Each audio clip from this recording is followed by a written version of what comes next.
Hello good morning friend. तो चलिए आज एक और हम हिंदी के वीडियो लेकर के आ गए हैं जो बीपीएससी शिक्षक 3.0 के लिए बेहद जरूरी वीडियो है। ये इस वीडियो को आप लोग अंत तक देखिएगा। निश्चित तौर पर इसमें से एक या दो क्वेश्चन परीक्षा में निश्चित आएगा ही आएगा। तो चलिए दोस्त हम स्टार्ट करते हैं। आप लोग ध्यान से इस वीडियो को अंत तक देखते रहिएगा, तब जा करके बहुत ज्यादा समझ में आएगा, ताकि कोई ऐसा ना हो कि छूट जाए। इसलिए आप लोग अंत तक वीडियो को देखिए, और इसी तरह का और अपना वीडियो देखना चाहते हैं तो चैनल को सब्सक्राइब कर लीजिए फोरम स्टडी को। चलिए दोस्त आइए देखते हैं। आज हम पढ़ेंगे केदारनाथ अग्रवाल के बारे में। किसके बारे में? केदारनाथ अग्रवाल। देखिए केदारनाथ अग्रवाल, इनकी कौन कौन सी कहानियां हैं। देखिए, फूल नहीं रंग बोलते हैं। क्या? फूल नहीं रंग बोलते हैं। और ये 1965 ईस्वी में केदारनाथ अग्रवाल के द्वारा यह लिखा गया। उसके बाद नींद के बादल, नींद के बादल, जुग की गंगा, लोक और आलोक, आग का आईना, गुल मेहंदी, पंख और पतवार, हे मेरी तुम, मार प्यार की थापे, मार प्यार की थापे। ये 1981 ईस्वी में रचना की गई थी। कहे केदार खरी खरी, कहे केदार खरी खरी। और ये केदारनाथ अग्रवाल का ही है, और तो नाम से ये पता चल जाएगा। कहे केदार खरी खरी 1983 में। कब? 1983 में। अपूर्वा अपूर्वा हो गया। उसके बाद जमुन जल तुम, बोल बोल अबोल, बोल बोल अबोल, जो शिलाएं तोड़ते हैं। क्या है? जो शिलाएं, यानी कि जो शिलाएं यानी पत्थर होता है, जो शिलाएं तोड़ते हैं। पुष्पदीप, आत्मगंध, अनहारी, हरियाली, खुली आंखें खुले डैन, खुली आंखें खुले डैन, और पुष्पदीप इनके द्वारा लिखा गया था। क्या चीज? पुष्पदीप।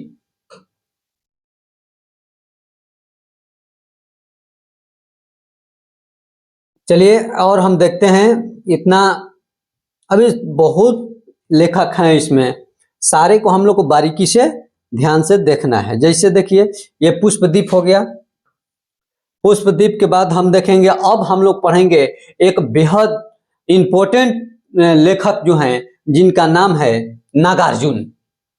नागार्जुन, नागार्जुन युगधारा, ये 1953 ईस्वी में लिखे। युगधारा 1953 ईस्वी में। सतरंगे पंखों वाली, सतरंगे पंखों वाली, ये 1959 ईस्वी में इनकी रचना की गई। उसके बाद पुरानी जूतियों का कोरस, पुराने जूतियों का कोरस, ये किसके द्वारा? तो नागार्जुन द्वारा लिखा गया। और उसके बाद है 1983 ईस्वी में इसको लिखा गया। और हजार हजार बाहों वाली, हजार हजार बाहों वाली, ये किसके द्वारा लिखा गया? तो नागार्जुन के द्वारा लिखा गया। हजार हजार बाहों वाली कब लिखा गया? तो 1931 ईस्वी में लिखा। इस गुब्बारे की छाया में, इस गुब्बारे की छाया में तुमने कहा था, ये 1980 में। कब? 1980 में। आखिर ऐसा, आखिर ऐसा क्या कह दिया, आखिर ऐसा क्या कह दिया, यह भी इन्हीं का है। उसके बाद मैंने खिचड़ी पिपलो देखा, मैंने खिचड़ी पिपलो देखा। उसके बाद है हम खिचड़ी पिपलो देखा हमने। कब ये लिखे गए? तो ये 1980 में। उसके बाद है भूमिजा, प्यासी पथराई, प्यासी पथराई आंखें, ये 1962 में इनके द्वारा लिखा गया। तालाब की मछलियां, ये 1975 में लिखा गया। उसके बाद रत्नगर, उसके बाद भस्मांकुर, ये 1971 ईस्वी में लिखा गया। ये नागार्जुन के द्वारा ये सारे कहानियां लिखा गया। आइए और एक और कवि के बारे में हम लोग देख लेते हैं, जिनका नाम है रंगे राघव, रंगे राघव। इनका जो कहानी है, काफी महत्वपूर्ण कुछ कहानियां हैं जो हम लिए हैं। जैसे देखिए जैसे इनके महत्वपूर्ण कहानी है अजय खंडहर, उसके बाद मेधावी, उसके बाद पंचाली, राह का दीपक, पिघलते पत्थर। ये रांगे राघव जी के द्वारा कुछ महत्वपूर्ण कहानियां हैं। उसके बाद है शिवमंगल सिंह सुमन। शिवमंगल सिंह सुमन क्या लिखे हैं? हिलोल, हिलोल पर आंखें नहीं भरी, पर आंखें नहीं भरी, मिट्टी की बारात। उसके बाद है एशिया जाग उठा है, जल रहे हैं दीप, जल रहे हैं दीप, जलती है जवानी, प्रलय, उसके बाद सृजन। ये शिवमंगल सिंह सुमन के द्वारा लिखा गया। उसके बाद अगले कवि हैं त्रिलोचन शास्त्री। कौन है? त्रिलोचन शास्त्री। और त्रिलोचन शास्त्री के द्वारा लिखा गया धरती। और त्रिलोचन शास्त्री के द्वारा लिखा गया धरती कब लिखा गया? तो 1945 में। दिवगंत कब लिखा गया? तो 1957 ईस्वी में लिखा गया। त्रिलोचन शास्त्री के द्वारा क्या क्या लिखा गया? धरती 1945 में, दिवगंत 1957 में। त्रिलोचन शास्त्री के द्वारा धरती 1945 में, दिवगंत 1957 में। शब्द ये 1980 में। ताप के ताए हुए दिन, ताप के ताए हुए दिन, ये 1980 में। उस जनपद का कवि हूं, ये 1980 ईस्वी में। 1981 में क्या लिखते हैं? उस जनपद का कवि हूं, ये लिखा जाता है 1981 ईस्वी में। उसके बाद है अर्धान, ये 1983 ईस्वी में। उसके बाद गुलाब जो है, गुलाब और बुलबुल, ये 1985 ईस्वी में लिखा जाता है। गुलाब और बुलबुल, गुलाब और बुलबुल। फूल नाम है एक, ये 1985 में लिखा जाता है। चैती 1987 में लिखा जाता है। सबका अपना आकाश, सबका अपना आकाश, ये 1987 में। और अमोला 1990 में। ये रांगे राघव के द्वारा, त्रिलोचन शास्त्री के द्वारा लिखा जाता है। उसके बाद त्रिलोचन शास्त्री के बाद एक अज्ञे जी के कुछ कहानियां आ जाता है, जिनका पूरा नाम होता है, अज्ञे के पूरा नाम क्या है? अज्ञे, और अज्ञे का पूरा नाम सचिदानंद हीरानंद वत्स्यायन अज्ञे, इनका पूरा नाम है। तो ये भी कभी कभी पूछ देता है कि निम्नलिखित में से अज्ञे का क्या नाम है, पूरा नाम क्या है? तो सचिदानंद हीरानंद वत्स्यायन अज्ञे। इनके देखिए क्या क्या लिखते हैं। तो भग्नदूत कब लिखते हैं? तो 1983 ईस्वी में। चिंता कब लिखते हैं? तो 1942 ईस्वी में। उसके बाद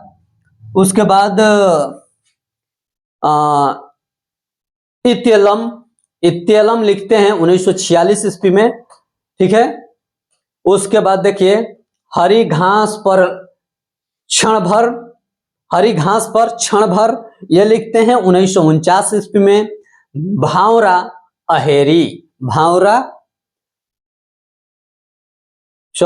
नहीं है, ये बावरा अहेरी है। क्या है? बावरा अहेरी, ये 1954 ईस्वी में लिखते हैं। इंद्रधनुष रौंदे हुए, ये लिखते हैं 1957 ईस्वी में। अरि ओ करुणा प्रभामय, ये 1959 ईस्वी में। आंगन के पार द्वार, सबसे महत्वपूर्ण कहानी, इसको आप लोग ध्यान दीजिए। सबसे महत्वपूर्ण इनकी कहानी है चांद के पार द्वार, आंगन के पार द्वार। आंगन के पार द्वार, ये 1961 ईस्वी में लिखते हैं कि अज्ञे जी के द्वारा लिखा जाता है। यही परीक्षा में आने लायक है, ये बहुत इंपॉर्टेंट है। आंगन के पार द्वार पूछ देगा कि आंगन के पार द्वार के लेखक कौन है? तो आंगन के पार द्वार कहानी के लेखक अज्ञे जी हैं। कौन है? अज्ञे। आइए अब पढ़ते हैं गजानन मानव मुक्ति बोध। यदि आप नेट या जेआरएफ की तैयारी कर रहे हैं तो उसके लिए भी एक बहुत जरूरी है, उसके लिए भी काफी इंपॉर्टेंट है। उसके बाद आइए देखते हैं गजानन मानव मुक्ति बोध। ये इनसे एक क्वेश्चन दरोगा में भी पूछ लिया है। आइए देखते हैं। चांद का मुंह टेढ़ा है, ये किनके द्वारा लिखा गया है? चांद का मुंह टेढ़ा है, ये गजानन मानव मुक्ति बोध के द्वारा। कब लिखते हैं भाई? तो ये 1964 ईस्वी में इसका रचना करते हैं। उसके बाद क्या लिखते हैं, भूरी भूरी खाक धूल, भूरी भूरी खाक धूल, ये 1980 ईस्वी में। सबसे इनका महत्वपूर्ण रचना है चांद का मुंह टेढ़ा है, 1964 ईस्वी में। उसके बाद आ जाइए गिरिजा कुमार माथुर के बारे में पढ़ेंगे। गिरिजा कुमार माथुर, आइए गिरिजा कुमार माथुर के बारे में देखते हैं। मंजीर है, ये 1941 में लिखते हैं। भाषा और निर्माण, ये 1946 में। धूप के धान, ये 1956 में। धूप के धान किसके द्वारा, गिरिजा कुमार माथुर। धूप के धान, धूप के धान, गिरिजा कुमार माथुर। उसके बाद क्या है, शिलापंख चमकीले, शिलापंख चमकीले, शिलापंख चमकीले, शिलापंख चमकीले, गिरिजा कुमार माथुर 1961 में। जो बंध नहीं सका, जो बंध नहीं सका, जो बंध नहीं सका, यह गिरिजा कुमार माथुर। जो बंध नहीं सका, यह 1968 ईस्वी में। छाया मत छूना मन, छाया मत छूना मन, छाया मत छूना मन, ये कब लिखा गया, तो 1978 ईस्वी में। किसके द्वारा, तो गिरिजा कुमार माथुर के द्वारा लिखा गया। उसके बाद जन्म कैद रेडियो काव्य, ये नाटक है, 1957 ईस्वी में इसकी रचना हुई। और पृथ्वी कल्प, पृथ्वी कल्प, यह भी काव्य नाटक है। उसके बाद आइए अब पढ़ेंगे सीधे सीधे हम शमशेर बहादुर सिंह। ये भी महत्वपूर्ण लेखक हैं और इनके कुछ कहानियां भी महत्वपूर्ण है। आइए देखते हैं, दूसरा सप्तक में संकलित 21 कविताएं हैं। क्या है कि दूसरा सप्तक जो इनका है उसमें 21 कहानियां हैं। कुछ कविताएं क्या है, कुछ कविताएं हैं जो 1959 ईस्वी में, कुछ कविताएं 1961 ईस्वी में, ये कविता का नाम है। कुछ और कविताएं 1961 ईस्वी में, 59 के बाद 1961 ईस्वी में। चुका भी हूं नहीं मैं, ये 1975 में। चुका हूं 1975 में। बात बोलेगी, बात बोलेगी, बात बोलेगी 1981 ईस्वी में। इतने पास अपने, इतने पास अपने 1985 ईस्वी में। काल तुझसे, काल तुझसे, शमशेर बहादुर सिंह, शमशेर बहादुर सिंह। आइए, होड़ है मेरी 1988 में, होड़ है मेरी 1958 में, 88 में। होड़ है मेरी 1988 में शमशेर बहादुर सिंह के द्वारा लिखा गया है। आइए एक और लेखक के बारे में हम पढ़ते हैं, रघुवीर सहाय। क्या लिखते हैं रघुवीर साहब जी, सीढ़ियों पर धूप में, सीढ़ियों पर धूप में, ये 1960 ईस्वी में लिखते हैं। क्या लिखते हैं कि सीढ़ियों पर धूप में 1960 ईस्वी में। किसके द्वारा, रघुवीर सहाय के द्वारा। सीढ़ियों पर धूप में 1960 ईस्वी में किसके द्वारा लिखा जाता है भाई, तो रघुवीर सहाय के द्वारा। आत्महत्या के विरुद्ध, आत्महत्या के विरुद्ध, यह 1967 ईस्वी में। कब लिखा जाता है, 1967 ईस्वी में। आत्महत्या के विरुद्ध, आत्महत्या के विरुद्ध 1967 ईस्वी में रघुवीर सहाय के द्वारा। हंसो जल्दी हंसो, हंसो जल्दी हंसो, किसके द्वारा, रघुवीर सहाय के द्वारा 1975 ईस्वी में। कब, हंसो जल्दी हंसो 1975 में। हंसो जल्दी हंसो किसके द्वारा, रघुवीर सहाय के द्वारा यह रचना किया गया था। कब किया गया था, 1975 ईस्वी में। लोग भूल गए हैं, लोग भूल गए हैं, रघुवीर सहाय लोग भूल गए हैं, रघुवीर सहाय लोग भूल गए हैं, रघुवीर सहाय को लोग भूल गए हैं। अरे रघुवीर सहाय के लोग भूल गए हैं, तो ये रघुवीर सहाय के द्वारा लिखा गया है 1982 में। कुछ पत्ते कुछ चिट्ठियां रघुवीर सहाय को लिख दो, कुछ पत्ते कुछ चिट्ठियां रघुवीर प्रसाद को लिख दो, यानी कि रघुवीर सहाय को लिख दो कुछ पत्ते कुछ चिट्ठियां। ये भी कब लिखते हैं, तो ये 1989 में। एक समय था, एक समय था जब पत्ते और कुछ चिट्ठियां लिखी जाती थी। एक समय था, रघुवीर सहाय का समय था। किसका समय था भाई, याद करने का ट्रिक है कि एक समय था। क्या समय था, तो रघुवीर सहाय का समय था, जो क्या करते थे, कुछ पत्तों पर चिट्ठियां लिख देते थे। कैसे, तो 1989 में बैठल बैठल। एक समय था 1994 में, उनका बैठने का एक समय था 1994 ईस्वी में, जो कुछ पत्तों पर चिट्ठियां लिख देते थे, जो लोग उन्हें भूल गए थे। किसको भूल गए थे? तो रघुवीर सहाय को भूल गए थे। क्यों भूल गए थे? सीढ़ियों पर धूप में बैठे थे, इसलिए भूल गए। कैसे? तो जल्दी हंसो में भूल गए।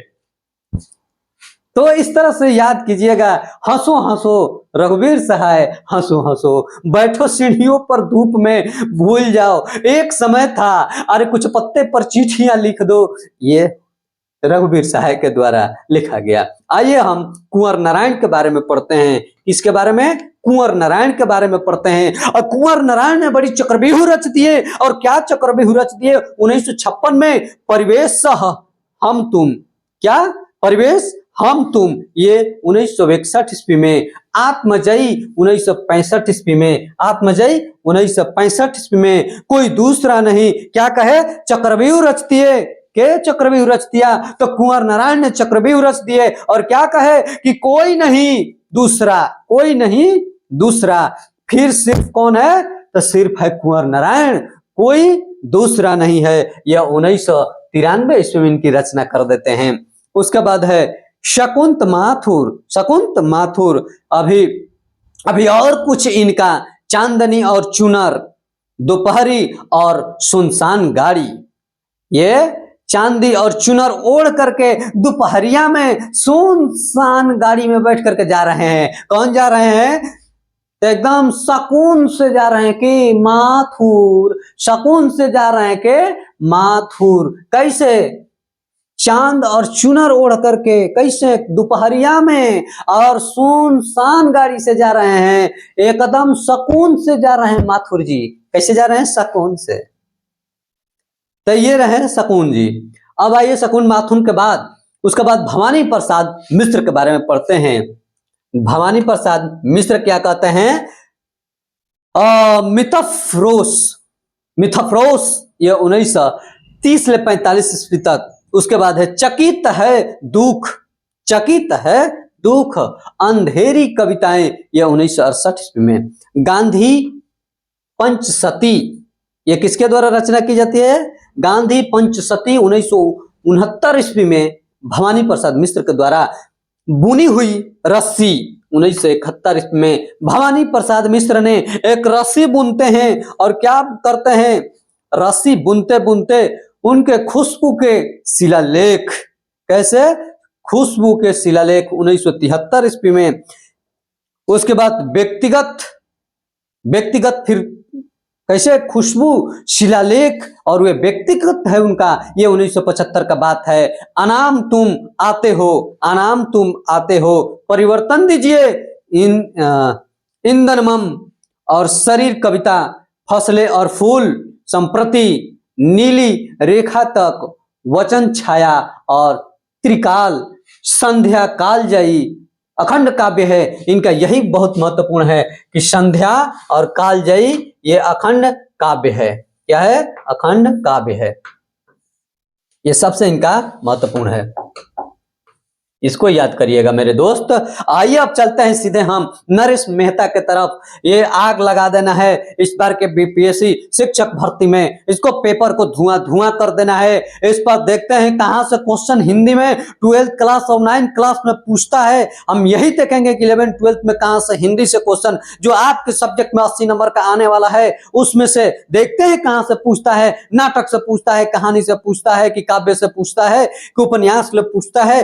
पेपर में आग लगा देना है, धुआं कर देना है। देखिए नरेश मेहता क्या लिखते हैं। मुक्तक काव्य